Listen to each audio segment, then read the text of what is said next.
Imagine a financial system teetering on the edge of collapse.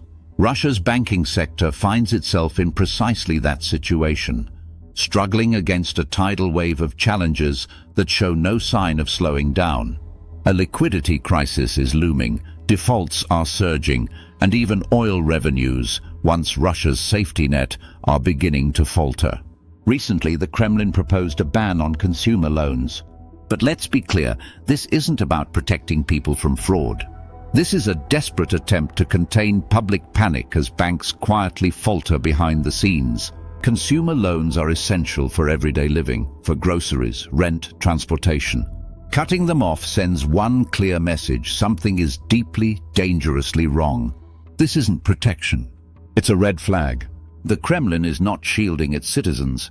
It's bracing for a financial storm it can no longer control. Unlike Turkey or Argentina, which have at least somewhat diversified economies, Russia remains dangerously dependent on one thing: oil. That makes the country uniquely fragile.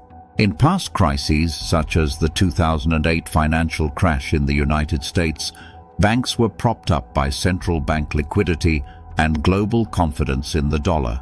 Argentina, despite long-standing instability, still receives billions from the International Monetary Fund.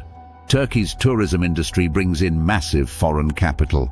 But Russia, it's sanctioned, isolated and reliant on just two countries, India and China, for more than 80% of its oil revenue. The numbers tell a grim story.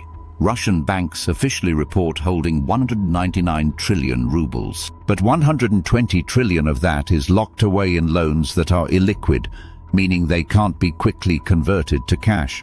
Only 19 trillion rubles, or about 9.5%, is actually liquid. Healthy economies maintain liquidity levels of 20 to 30%. Russia is operating at less than half of that minimum. That's not just weak, it's dangerous. In May 2025, Russia's central bank reported a staggering liquidity outflow of 1.236 trillion rubles. That's not just a warning, it's a siren. Governor Elvira Nabiullina herself admitted that the central bank is unprepared for the level of volatility ahead. More than 90% of all bank assets are locked in long-term loans, making financial institutions extremely vulnerable to sudden shocks or large-scale withdrawals. Meanwhile, default pressures are building rapidly. Interest rates are at record highs, borrowing has become nearly impossible, and consumer loans are imploding.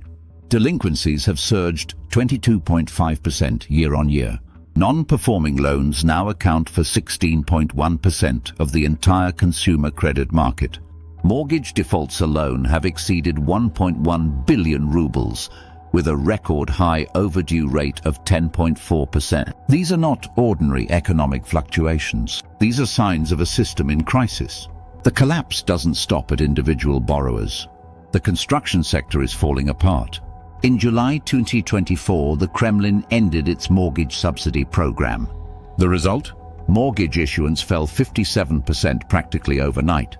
New housing starts dropped by 24% across the country, and yet prices remain inexplicably high. Developers are stuck with unsold inventory they can't move, while rent prices have surged.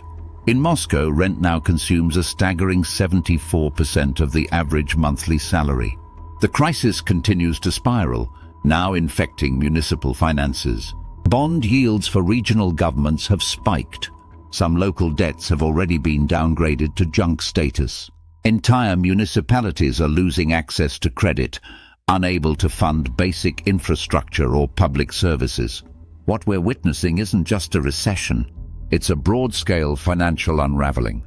Compared to other nations in distress, Russia's situation looks even more dire. Turkey still benefits from tourism and foreign remittances. Argentina negotiates with international creditors and exports a variety of goods. Russia, however, is boxed in. Its economy is a single-track system that runs on oil, and that track is cracking. Oil represents 35% of Russia's federal budget. Over 80% of those exports go to just two countries.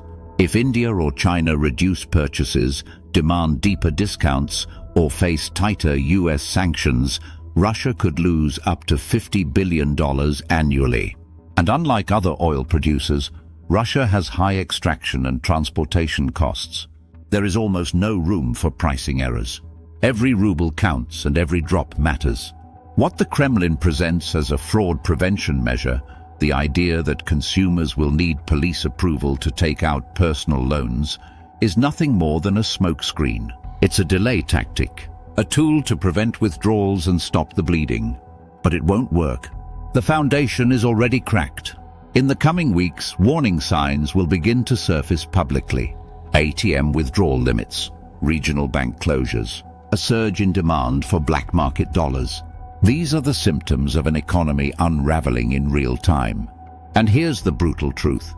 International policymakers have a real opportunity right now. Secondary sanctions on Russian oil exports, especially targeting shipping, insurance, and third-party transactions, could accelerate this process. Informing global investors about the risks of holding Russian municipal and corporate bonds could dry up what little foreign capital remains. The Russian banking system is not just under pressure, it is breaking.